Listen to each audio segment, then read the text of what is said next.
오늘 하나님의 말씀입니다. 오늘 말씀은 마가복음 12장입니다.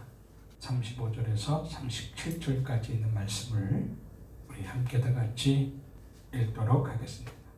우리 스스로 우리 자신에게 이렇게 가슴에다 손을 얹고 한번 얘기를 해봅시다. 나는 하나님의 영광의 빛으로 충만한 사람이다. 시작. 나는 하나님의 영광의 빛으로 충만한 사람이다. 그래요. 그 빛이 충분히 여러분의 어둠을 환하게 할 거라고 고백을 합니다. 온전히 하나님의 나라를 이뤄간 성도가 될 수 있도록 하기 위해서는 모이지 않고 각 가정에서 예배를 드려도 그것을 지켜나갈 수 있는 힘을 세우는 길이 뭘까, 이런 고민을 저는 한 달 정도 계속 그 고민만, 여기서 영상을 틀어놓고 있지만 이 영상을 통하여 은혜받고 이 영상을 통해 내 신앙을 이렇게 형성해 나간다라고 하는 것이 저는 거의 불가능하다는 생각이 한 달을 제가 해보니까 제 마음속에 들었던 생각이에요. 그래서 어떻게 해야 할 것인가가 계속 고민하는 거예요. 제가 한 달 동안 여러분들과 같이 영상 예배를 통하여 고민하고 제가 계속 요구했던 것이 뭐냐면, 본문을 읽고 질문을 3가지 이상을 만들어서 올리라고 하는 이야기거든요.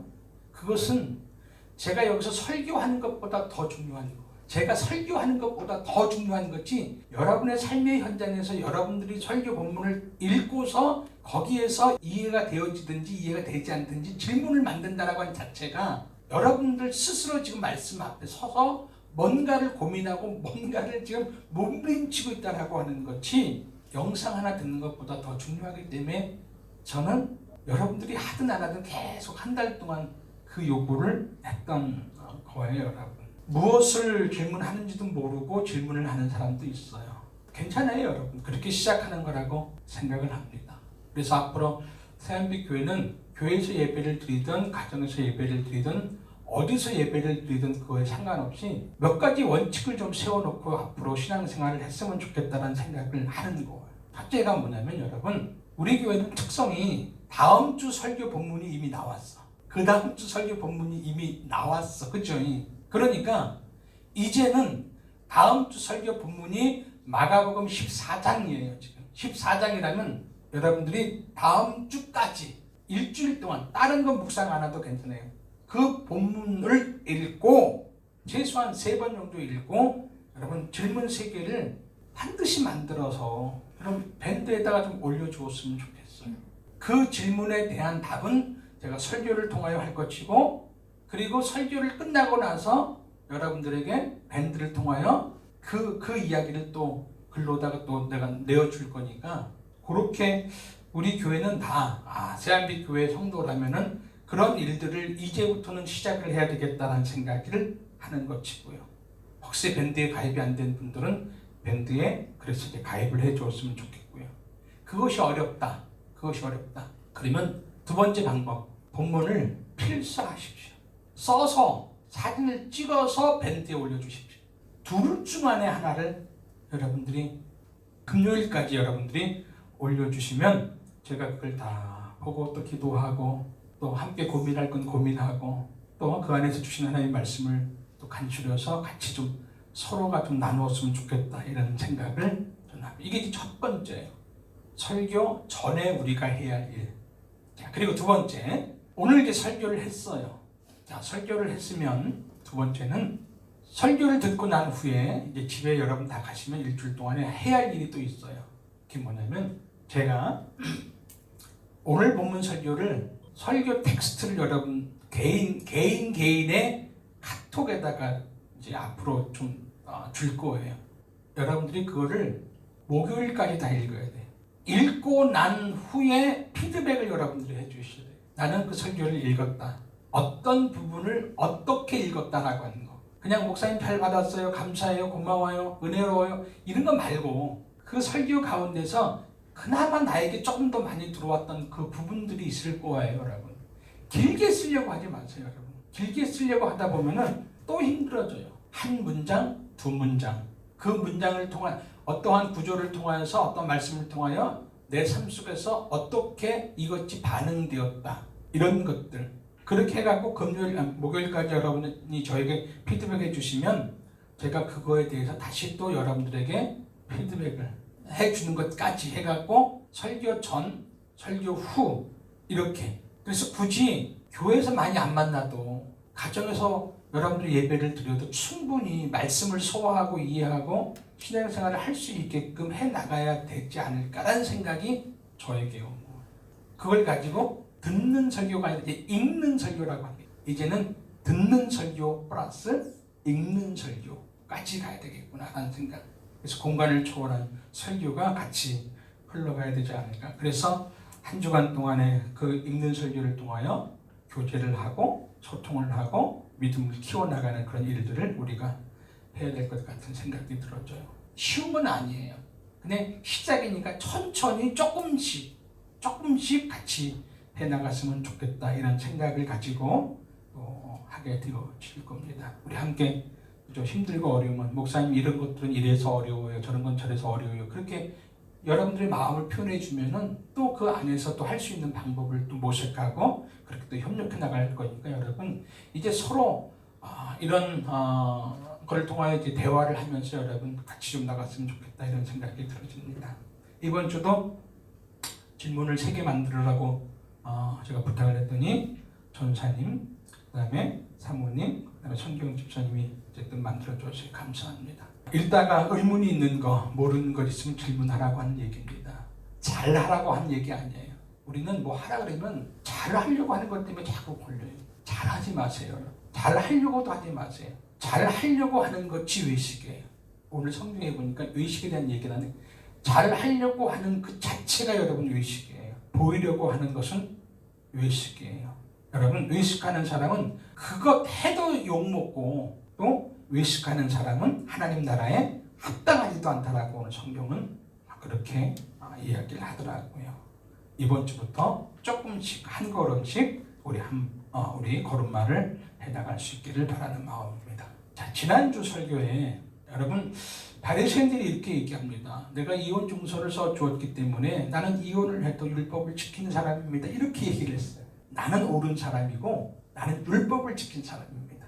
그러므로 나는 하나님 나라에 합당한 사람입니다. 이렇게 말을 하는 거예요. 그리고 부자 청년을 통하여 얘기하는 것은 그렇게 얘기했어요. 어려서부터 나는 계명을 다 지켰습니다. 하나도 빼먹지 않고 온전히 다 지켰습니다. 그러므로 나는 의로운 사람이고 나 같은 사람이 천국에 들어갈 사람입니다. 이렇게 얘기를 하는 거예요. 앞에서는 율법을 지켰고 뒤에서는 계명을 다 지켰기 때문에 나 같은 사람이 천국에 못 들어가면은 누가 들어갈 수 있어? 이렇게 예수님에게 따지는 질문이지. 그때 예수님은 그런 얘기를 하는 거예요, 여러분. 옳음으로도 아니고 의로움으로도 아니다. 옳음과 의로움으로 하나님 나라에 들어갈 수 없다 선언하고 옳음도 의로움도 전혀 없는 어린아이 하나를 데리고 와서 이와 같은 사람 이런 얘기예요. 부모의 도움 없이는 도저히 살아갈 수 없는 그 어린아이 같은 사람, 하나님의 도움 없이는 하나님의 통치 안에 있지 아니하면은 하나님 나라에 들어갈 수 없고 오직 하나님의 통치 안에 있는 자만이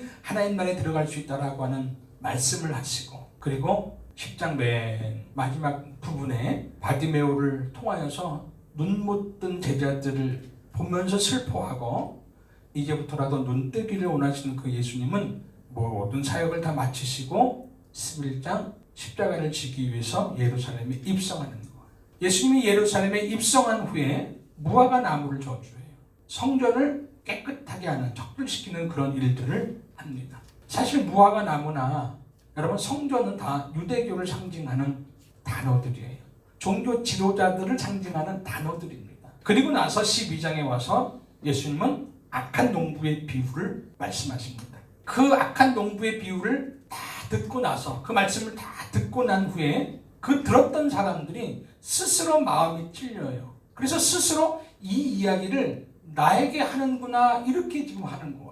우리는 때때로 설교를 들으면서 목사님이 나에게 까네 나에게 얘기하네 이렇게 얘기하는 것처럼 예수님의 설교를 듣고 들었던 사람들이 저 양반이 나를 까네 이런 식으로 들려진 거예요, 여러분.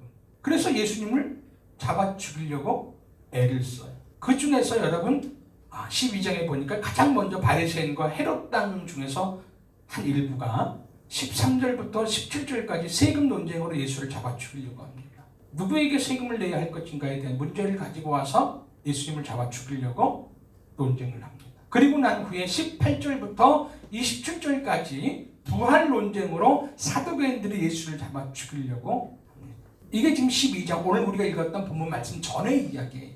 이게 오늘 본문과 상관이 있기 때문에 요 얘기를 하는 거예요. 그때 예수님이 그 서기관들에게 아니 그 사두개인들에게 이렇게 얘기합니다. 너희가 성경도 모르는구나. 너희가 하나님의 능력도 모르는구나 하고 책망을 하는 거예요. 그것이 24절에 있는 이야기예요. 바리새인, 서기관, 사두개인들 이 다 모든 사람들이 율법학자예요, 여러분. 율법학자가 되기 위해서는 모세 오경을 애워야 돼요. 애우다가 한 자라도 틀리면 불합격이에요.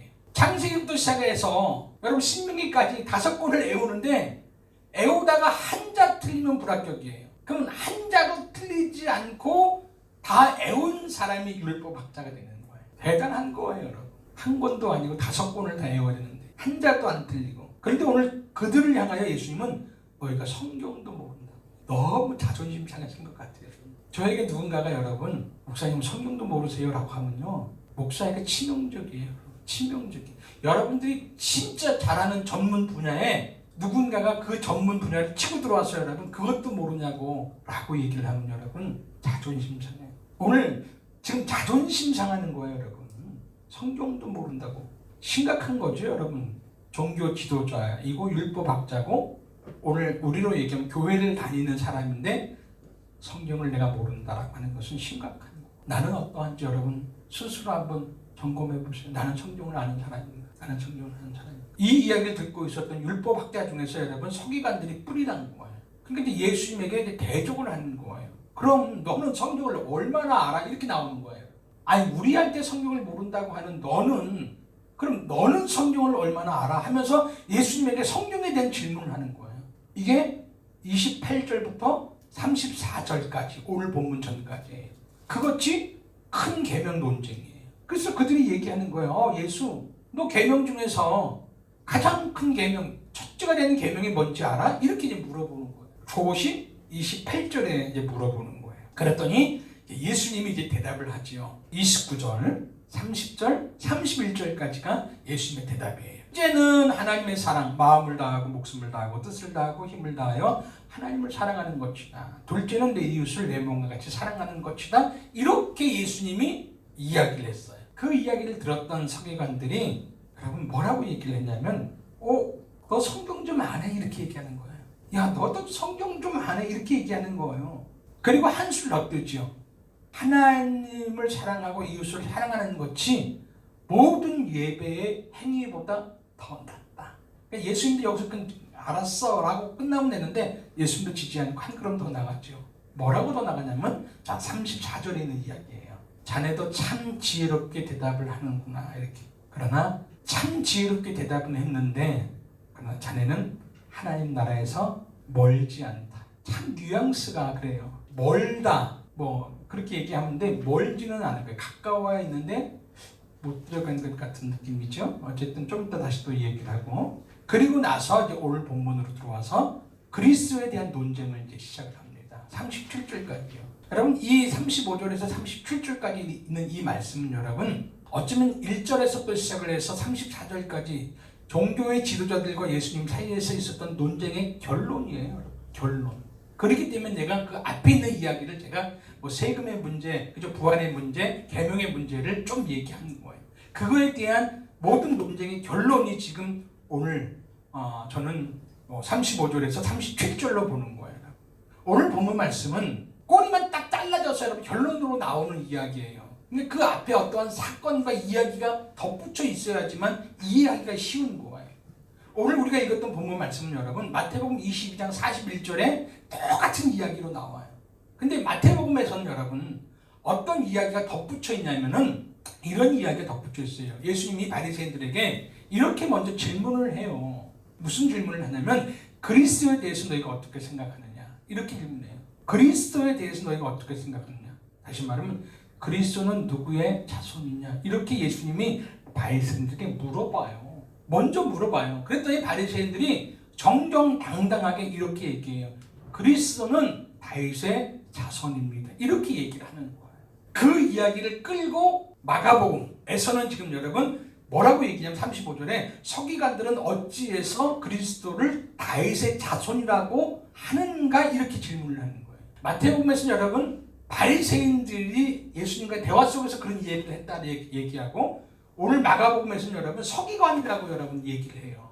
그러나 다른 성경들 보면 여러분 뭐 현대인의 성경도 있고 뭐죠 쉬운 성경도 있고 공동 번역도 있고 여러 가지 성경을 딱 보면 여러분 요 서기관 들어가는 자리, 바리새인 들어가는 자리에 다 다른 단어가 들어갔는데 그 단어가 뭐냐면 율법학자들이라고 하는 단어가 들어가 있어요. 율법학자들이 이렇게 나와요. 그럼 오늘 35절도 다른 성경에 보면 여러분 어찌하여 율법학자들은 이렇게 나와요. 그러니까 율법학자라고 하는 그 안에 서기관도 있고 바리새인도 있고 사두개인도 있고 다 있는 거예요. 그러나 마태복음에서는 그것을 바리새인이라고 칭했고 마가복음에서는 그것을 서기관이라고 칭하는 거예요. 그러니까 율법학자들을 의미하는 단어예요. 다시 말하면 지금 유대인 종교 지도자들 율법학자들은 모두가 말하는, 그들이 말하는 메시아 그리스도는 어떤 분이냐 이런 거예요. 그랬더니 그들은 이렇게 얘기합니다. 그분은 다윗의 자손입니다. 이렇게 얘기를 했다라고 한 얘기를 하는 거예요. 왜 그들은 그리스도를 다윗의 자손이라 했느냐 이렇게 이제 물어보는 거예요. 예수님이. 여러분 그 당시에 그들에게 있어서의 메시아관, 그리스도관은 크게 두 가지입니다. 자, 첫째, 여러분 이거 써놓으세요. 그들에게 있는 메시아관 가운데 첫째, 그리스도가 메시아가 오셔야 할 이유와 목적이 뭐냐, 거기에 대한 걸 먼저 얘기해야 돼요. 메시아가 이 땅에 와야 할 이유와 목적은 이겁니다. 자기의 민족 이스라엘의 해방과 연결시키는 거예요. 다시 말하면 메시아가 오게 되어지면 그 메시아가 이스라엘의 민족을 로마의 압제로부터 해방시켜 준다라고 하는 거예요. 그래서 이스라엘을 만국 위에 군림하는 나라로 만들어주는 거예요. 다윗 시대의 부흥처럼 다시금 하나님이 다윗 시대처럼 여러분 만들어줄 거라고 하는 기대와 소망을 가지고 있는 거예요. 그런데 구약 성경에서 메시아를 얘기할 땐 여러분 민족적 문제를 해결해 주는 분이 아니라 이사야서 53장 5절에 있는 말씀처럼 그가 찔림은 우리의 허물을 인함이고 그가 상함은 우리의 죄악을 인함이라고 하는 말씀처럼 그 메시아는 이 땅에 오셔서 온 인류의 죄악의 문제를 해결하고자 하는 메시아예요. 여러분. 민족의 해방을 위한 메시아가 아니라 모든 인류의 죄된 사람들을 구원하기 위해서 그 죄의 문제를 해결하고 하나님과 관계가 끊어졌던 그 관계를 회복시키는, 하나님과의 화목하기 위해서 오시는 메시아로 이야기를 하지, 민족적 해방과 여러분 군림의 나라로 여러분 메시아를 소개해 주진 않은 거예요. 여기서 지금 차이가 나는 거예요. 두 번째, 그래서 그들이 기다리는 메시아는 어떤 메시아냐면 여러분 능력의 메시아예요. 지금 그들은 다윗의 자손이라고 얘기했는데 그들이 말하는 다윗의 자손이라고 하는 말은 다윗과 같은 능력에 있는 사람이에요. 다윗과 같이 그런 용맹스러운 사람으로서 자기의 민족을 해방시킬 뿐 아니라 모든 민족 위에 뛰어난 민족으로 이끌어갈 지도자를 의미하는 거예요. 그래서 여기서 말하는 다윗의 자손은 다윗의 핏줄을 통한 다윗과 같은 능력 있는 사람을 의미하는 거예요. 사람. 그래서 그 사람이 나타나서 다윗의 나라를 회복시킬 거고, 그리고 기대하고 또 기대하고 오늘도 기다리고 있는 거예요. 그들은 아직도 메시아가 오지 않았다라고 생각을 하고 기다리는 겁니다. 그런데 오늘 그 예수님의 질문은 너희가 말하는 메시아가 다윗의 자손이라면 이렇게 나오는 거예요. 그래서 이 얘기는 36절에 있는 이 말씀은 시편 110편에 있는 말씀을 끌고 들어온 거예요. 다윗이 성령에 감동되어 친히 말하되 주께서 내 주께 이르시되 라고 하는 얘기. 주라고 하는 단어가 두 번 나왔어요. 주께서. 이건 이제 하나님을 지칭하는 단어인 것 같아요. 내 주께. 그 주께는 그리스도를 의미하는 단어예요.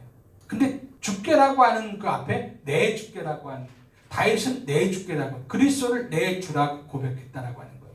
뭐 얘기를 가지고 37절에서 뭐라고 얘기를 하냐면 다윗의 후손을 내 주라고 불렀는데 이렇게 얘기하는 거예요. 조상이 후손에게 주라고 불렀는데 어떻게 육체적으로 말하면 조상이 후손에게 주라고 부를 수 있냐 이 얘기를 하는 거예요. 그러면 조상이었던 다윗이 후손이었던 주라고 하는 사람이 사람이라면 그건 불가능하다라고 하는 얘기를 하는 거예요. 그 주는 그러므로 사람, 다윗의 자손, 사람이 아니라 하나님이 보내주신 하나님의 사람, 하나님의 아들을 의미합니다. 그 얘기를 하는 거예요. 지금 율법 학자들은 성경을 그렇게 많이 외웠지만은 그리스도가 어떤 분인지, 다윗의 자손이라고 하는 그 자손의 단어를 해석을 잘못해서 사람으로 해석하는 오류를 범했다라고 하는 이야기를 하는 거예요. 그리고 나서 예수님이 서기관들을 상대할 것을 얘기해요. 38절부터 그들은 외식하는 자다라고 얘기를 하면서 그들의 외식에 대한 이야기를 하는데, 자, 동글뱅이 치세요. 38절에 보니까 긴 옷을 입고 다닌다라고 하는 단어가 있어요. 두 번째, 시장에서 문안받는 것, 문안받기를 좋아하는 것. 세 번째, 또 줄을 치세요. 회당의 높은 자리를 앉는 것.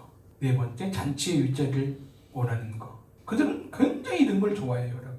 다섯 번째, 40절에 보니까 과부의 가산을 삼키는 거. 여섯 번째, 길게 기도하는 거. 이게 다 외식하는 그들의 모습이라고 하는 거예요, 여러분. 여섯 개. 외식은 겉과 속이 다른 걸 의미해요, 여러분. 거룩하지 않은데 거룩한 척하는 것이 외식이에요. 여러분, 깜도 아닌데 깜인 것처럼 여러분 자꾸만 높은 자리를 여러분 기웃거리고요, 앉으려고 하고요, 안 앉혀주면 여러분 삐지고요, 화내고요, 분노하고요. 도우는 척하면서 여러분 돕지 않고 착취하는 거예요, 여러분. 과부의 가사를 삼켰다라고 하는 건 그 얘기예요. 도운 것 같은데 실제로 돕지 않고 그들의 가사를 다 여러분 착취해 갖고 오는 걸 의미해요. 왜 사람들은 외식을 하는가? 한 가지예요, 여러분. 왜 외식을 하지? 왜 없는 데 있는 척 하지? 왜 모르는데 아는 척 하지? 한 가지예요, 여러분. 잘 보이려고, 인정받으려고, 신앙적으로 얘기하면 믿음이 있어 보이려고, 뭐 아는 것처럼 보이려고. 사모님은 그런 질문 하더라고요, 여러분. 당시 사람들은 이렇게 외식하는 사람들을 어떻게 생각했을까? 다 존경하죠, 뭐. 철저히 보여지는 것만 있는데, 여러분. 근데 예수님은 그 외식하는 사람들을 삼가하라 그렇게 얘기를 해요. 왜 예수님은 외식하는 사람들을 삼가하라 했을까? 선생님 질문을 하더라고요. 선생님, 왜 외식하는 사람들을 삼가하라 했어요? 이들은 하나님을 바라보지 않고 자기 주변의 사람을 먼저 바라보기 위해서 한 것이기 때문에. 그래요. 근데 어쨌든 하나님 보시기에는 저는 그렇게 좋지 않은 거예요. 좋은 거라면 하나님은 하라고 얘기를 했을 것 같아요. 그 사람이 사람을 보든 하나님을 보든 뭘 보든지 간에 하나님은 좋지 않은 거니까 삼가하라고 하는 거예요. 그래서 여러분 그 성경 말씀에 보니까 몇 절이에요, 여러분? 40절인가요? 40절 맨 뒤에 보니까 그들이 받는 판결이 더 중하다 그렇게 나와요, 여러분. 그들이 더 큰 심판을 받을 거예요. 여러분, 신앙생활 하는 가운데 여러분 외식하면 여러분 더 큰 심판을 받을 수밖에 없다라고 하는 이야기가 여기 나와요. 그럼 주님이 원하시는 건 뭐예요? 외식이 아니에요. 뭐예요? 정직이에요. 진짜 주님이 원하시는 건 여러분 진실이에요. 근데 오늘 우리는 여러분 진실과 정직보다는 뭐예요, 여러분? 감추어야 돼요, 뭔가를. 외식하는 모습 속에서 내 모습은 없는지 우리는 다시 살펴야 돼요, 여러분. 그래서 성경은요, 자꾸만 나를 보게끔 만들어요. 여러분, 제가 질문을 만들으라고 한 얘기도 자꾸만 그 질문을 통하여 나를 보게끔 하는 거예요. 다른 사람 보면 안 되고요, 나를 보는 거예요, 나를.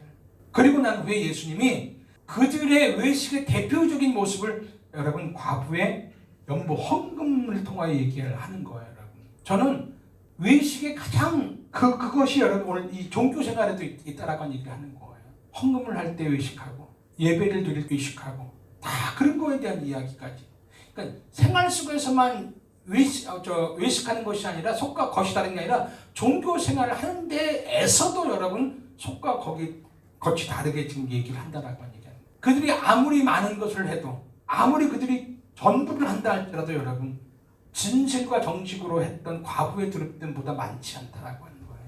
오늘 우리는 어떠한 삶의 방향으로 여러분 서야 되는지를 우리에게 분명히 얘기해 주는 부분이라고 생각이 되어져요.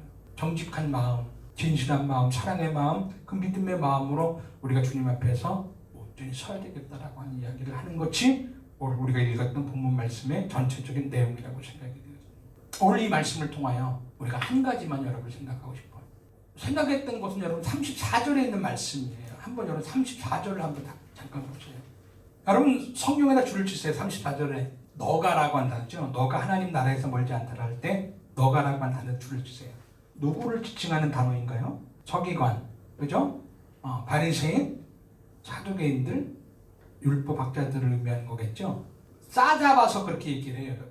너가 하나님 나라에서 멀지 않다. 여러분 이게 들어간다는 얘기예요? 못 들어간다는 얘기예요? 너가 하나님 나라에서 멀지 않았다. 이민수 목사님 들어간다는 얘기예요? 못 들어간다는 얘기예요? 몰라?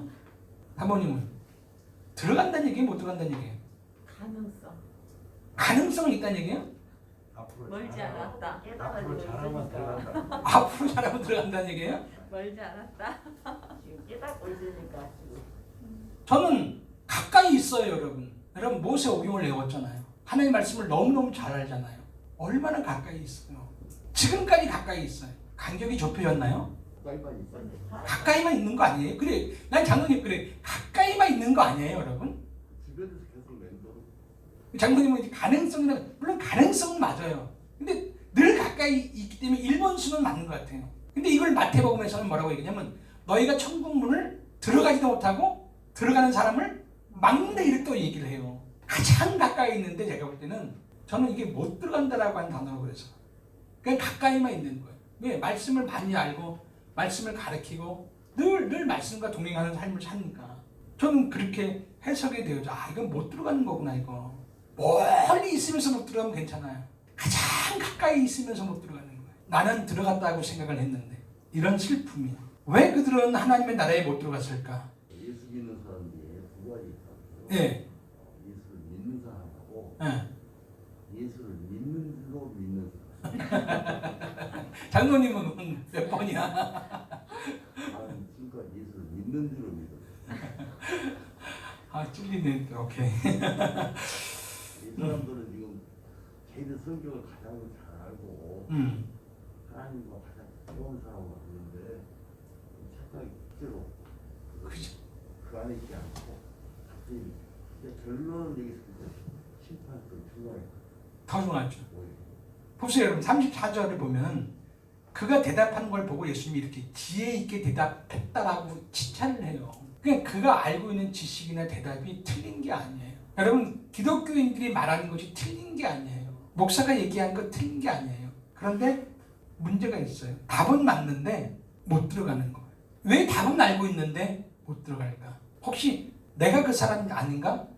나도 교회에서 여러분 말씀 가르치고 그러잖아요. 지금 또 봉사하고 헌신하고 충성하고 충분히 여러분 그 사람이 하나님 나라에 들어가야 되는데 오늘 못 들어간대요. 나는 그 원인을 오늘 우리가 읽었던 이제 35절부터 찾은 거예요. 저는 왜 그런 현상이 있었을까? 근데 저는 그 현상, 그 원인을 가장 먼저, 가장 첫 번째로 두는 것이 뭐냐면 그들은 그리스도가 누구인지를 몰랐어요. 그리스도에 대해서 공부했고 그리스도에 대해서 기대했고 그리스도를 가르쳤는데 근데 그리스도가 어떤 분인지를 정확하게 그들은 몰랐다라고 하는 거. 그들이 고백했던 것처럼 그리스도는 다윗의 자손만으로만 생각해요. 자기의 민족 이스라엘을 해방시켜주고 자기의 나라를 잘 살게 만드는 메시아로만. 내 삶을 조금 더 높게 하고 넓게 하고 편안하게 하고 풍요롭게 하는 그 자체로만 그렇게만 그런 것 같아요. 그러니까 예수님과 그들 사이에는 갈등이 있을 수밖에 없고 논쟁이 있을 수밖에 없는 거예요. 오늘 논쟁과 갈등은 거기서부터 시작되어지는 것이 아니겠느냐 이렇게 저는 생각을 하는 거예요. 성경을 많이 알아도 예수라고 하는 그리스도라고 하는 분이 어떤 분인지를 고백하지 못하면 오늘도 우리는 갈등을 할 수밖에 없고 고민을 할 수밖에 없고 논쟁을 할 수밖에 없고 결국은 하나님 나라에서 멀지는 않지만 들어갈 수 없는 존재가 되어지지 않을까 이런 생각. 여러분 바로 고백하지 못하는 그것은 곧 내가 바로 살지 못하는 현상으로까지 오는 거예요. 그러니까 바로 고백하지 못하니까 바로 살지 못하고 바로 살지 못함이 결국은 외식하는 삶으로 나올 수밖에 없는 현상이 여러분 그렇게 저는 그려져 있는 거로 지금 보는 거예요. 그러니까 35절까지는 논쟁과 갈등이 계속 일어나는 것이고 그 논쟁과 갈등이 결국은 뒤에 나와 있는 외식으로 오는 것이고 그렇게 갈등과 외식이 왜 일어나는가 봤더니 그 중간에 35절부터 나와 있는 예수 그리스도를 제대로 고백하지 못함으로부터 오는 현상들이었다라는 생각이 들어지는 거예요. 자, 오늘 이제 내 삶 속에서 여러분 내 신앙 속에서 나는 오늘 어떻게 예수를 고백하고 있는가가 오늘 하나님이 오늘 우리에게 또한 새한빛 교회에게 저에게 질문하는 질문이라고 생각합니다. 당시 율법 학자들은 예수를 다윗의 자손이라고 고백했는데 그러면 오늘 이 시대에 2020년도에 너희는 나를 누구라고 고백하느냐 이거예요. 너희도 혹시 그들처럼 내 삶의 필요를 채워주는 내 욕망을 채워주고 내 문제를 해결해주는 그런 분으로만 생각하고 있느냐? 맞아요 여러분.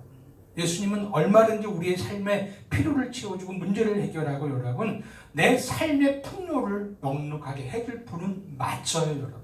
그러나 그것이 제1 목적은 아니라고 합니다. 예수님이 이 땅에 오신 목적은 오늘 이제 고난주간이 시작되어지는데 그 목적은 예수님은 나의 죄의 문제를 해결하고 싶은 거예요. 그래서 내가 죄의 종으로부터 나를 하나님의 자녀로 삼고 싶은 것이 하나님이 이 땅에 오신 이유였고 목적이었다라고 하는 거예요. 그러면 그런 하나님이 이 땅에 오신 이유와 목적을 내가 알고 고백했다면 내 삶도 여러분 역시 그런 삶으로 가야 될 것이 맞는 거예요. 그런데 우리는 예수 그리스도를 고백은 했는데 그런 고백을 못하니까 우리의 삶도 오늘 역시 외식하는 삶으로 표현되어질 수밖에 없지 않겠나. 없는 데 있는 척하고 안 했는데 한 척하고 죄가 있는데 죄가 없는 척하고 나의 죄된 것이 여러분 부끄럽게 생각하는 거예요. 아니 부끄럽지 않아요 여러분. 어차피 주님은 우리를 죄된 몸으로 인정해 주었어요 여러분. 그러면 우리는 죄된 것을 우리가 주님 앞에서 스스로 인정하면 되는 거예요. 그러면 그 안에 참된 자유를 누릴 수 있는 거예요. 없는 거 창피한 거 아니에요 여러분. 여러분 나의 허물과 나의 약함 때문에 여러분 속상해하지 마세요. 여러분. 주님은 그것 때문에 여러분 우리를 더욱더 강하게 만들고 그것 때문에 주님은 우리가 필요한 거예요. 그 문제를 해결해 주고 싶어서요. 여러분. 오늘 우리가 강함이 되지 못하는 이유는 여러분 허물 많고 나약하고 연약하기 때문에 우리가 강하지 못한 게 아니라 의식 때문에 그런 거예요. 여러분. 주님 앞에 솔직하지 못한 것 때문에 사람들 앞에 어쩌면 솔직하지 못한 것 때문에 우리는 오늘도 연약함 가운데 나약함 가운데 살고 있는 것은 아닌지. 긴 옷을 입지 않아도 괜찮아요. 문안 받지 않아도 괜찮아요. 높은 자리에 앉지 않아도 괜찮아요. 많은 돈을 벌지 못해도 괜찮아요. 기도를 길게 하지 못해도 괜찮아요. 왜 우리는 자꾸만 기도를 길게 해야 된다고 생각을 해요? 한마디를 해도 괜찮거든요. 여러분 성경적 질문을 잘못 만들어도 괜찮아요. 성경적 이해도가 낮아도 괜찮아요. 여러분. 그냥 정직하게 성실하게 주님 사랑하는 마음으로 그냥 있는 그대로 해서 내가 내 삶을 주님 앞에 표현하면 여러분 그것이 행복이고 기쁨이고 그 안에 자유가 있고 평안이 있고 안식이 있는 것 같은 생각이 들어요. 저는 그런 삶이 오늘 과부의 두랫돈이라고 하는 그 두랫돈과 같은 무게라고 생각을 하는 거예요. 그것이 나의 전부가 되어지고요. 그것이 하나님으로부터 칭찬받는 것이 되어지고요. 결국 그것이 하나님 나라에 들어가기에 충분한 은혜가 되어지는 것이 아니겠는가 이런 생각 되어지는 부분입니다. 예수님의 나의 욕망을 채워주는 분이 아니라 나의 죄 문제를 해결하고 나를 하나님의 나라의 상속자로 삼아주기 위해서 이 땅에 오셨다라고 하는 사실을 그래서 이번 주에 그분이 고난의 주간을 통하여 다음 주 부활하는 우리는 그런 절기를 갖게 되어집니다. 우리가 예수 그리스도를 온전히 고백할 수 있었으면 좋겠어요. 여러분 그 고백을 통하여서 내 삶이 나아지는 거예요. 내 삶이 채워지는 것이고요. 내 삶이 변화가 되어지는 것이고요. 내 삶이 건강해지는 거예요. 나는 예수 그리스도를 온전히 고백함으로 말미암아 여러분의 삶에 부족한 것들이 채워지고 넉넉해지고 건강해지고 그런 은혜가 있기를 주님의 이름으로 축복합니다. 기도하겠습니다.